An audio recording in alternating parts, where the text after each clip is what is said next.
Almost 99 years ago to the day, the U.S. Supreme Court issued a decision in the landmark case Federal Baseball Club versus National League. Prior to the 1920s, the AL and NL were not the only major baseball leagues. Most major cities would have teams in 3 or more leagues. In 1914, a new league emerged, the Federal League, and its upstart owners were able to buy several future Hall of Famers like Joe Tinker, Eddie Plank, and Mordecai Three-Finger Brown from their AL and NL teams. After a successful 1914 where healthy crowds showed up to the Federal League games, the American and National Leagues decided to try to woo their stars and fans back. AL and NL owners and officials either bought out or went into business with all the Federal League owners except one, effectively dissolving the Federal League into the American and National Leagues. The owner of the Baltimore Terrapins, which is the one owner that didn't get dissolved, sued the AL and NL, accusing them of violating antitrust laws by colluding to run the competing Federal League out of business and monopolize professional baseball. The main law in question was the Sherman Act, which is legislation that doesn't allow businesses conspiring to hinder competition, which is pretty much exactly what the AL and NL did. In district court, the judge sided with the Federal League, but a court of appeals overturned the decision, sending the case to the Supreme Court. Every Supreme Court case has its complexities, but in very short, the justices unanimously decided that baseball exhibitions are purely state affairs. This meant MLB wasn't engaging in interstate commerce and was thus not bound by antitrust regulations. Essentially, MLB could operate as a legal monopoly in the professional baseball industry, making it the only one of the 4 major US sports to have this exemption, and making it nearly impossible for a competing league to overtake MLB. This had a wide variety of benefits for AL and NL owners, chief among which was preserving the legality of the reserve clause, which gave teams control over players and their salaries for their whole career. It would take player Curt Flood's Supreme Court case against MLB Commissioner Bowie Kuhn 50 years later in 1972 to repeal the reserve clause and allow MLB players to become free agents, putting the first dent into the antitrust exemption. Another factor in the exemption is MLB has full control over expansion to new cities or current teams moving to new cities. MLB has the power to block independent leagues from expanding to cities that already have MLB teams, which would definitely be monopolistic and illegal if, say, the NFL did it to the XFL, but MLB is allowed to because of the exemption. The Oakland A's recently wanted to move out of the Oco Coliseum and to a new stadium in San Jose that the city is willing to build for them.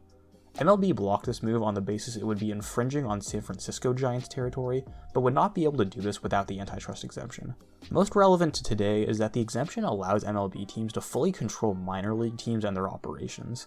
I'm pretty sure the recent minor league contraction that ended the affiliation or operation of about 40 minor league teams would not have been allowed to be unilaterally implemented without the antitrust exemption.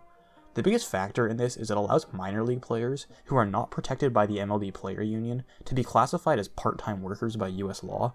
This voids minor leaguers from many employment regulations and results in them being paid less than minimum wage in a lot of situations, especially in the lower minors. This has saved owners countless millions over the years and is probably the aspect of the exemption that has come under the greatest scrutiny in the past several years. Many politicians, notably Bernie Sanders, consider the antitrust exemption to be out of date and unnecessary today, citing that it was based on the state of the league over 100 years ago and that the NFL, NHL, and NBA have been successful while still being subject to monopoly laws. Baseball league officials and owners have fought to keep the exemption, and why wouldn't they since it gives them more money and influence? They opened a lobbying office in DC in 2016 and spent hundreds of thousands of dollars per year lobbying Congress to maintain the exemption. Notably, MLB lobbying was a big factor in 2016's hilariously named Save America's Pastime Act, a bill passed in Congress with bipartisan support in 2018 that allowed minor leaguers to be paid less than minimum wage without overtime pay. The exemption could be overturned in 2 ways. The first is through a Supreme Court case, but that's exceedingly unlikely, since while some changes to the exemption have been made over the years, the court has repeatedly upheld the precedent established in the original case, Federal League versus National League, through several lineups of justices with various views. The second is through legislation in Congress, which is why the antitrust exemption has been in the news recently. MLB recently decided to move the 2021 All-Star Game out of Atlanta in light of controversial voting laws enacted by Georgia's Republican-led state legislature that made it more difficult to vote by mail or ballot drop box. In retaliation, Republicans in Congress began drafting legislation that would remove MLB's antitrust exemption. Personally, while I generally disagree with government interference due to decisions made by private businesses, if Republicans are successful in removing the exemption, I think it would probably be a good thing for the sport overall. If nothing else, minor leaguers would get a step closer to being paid a living wage, which is something that should have happened decades ago, so I'll support either party trying to improve working conditions, even if it is for the wrong reason. But Ted Cruz and other Republicans aren't the first group that has tried to end the exemption, and everyone before them has failed, so it's far from a guarantee this antitrust exemption is ending soon.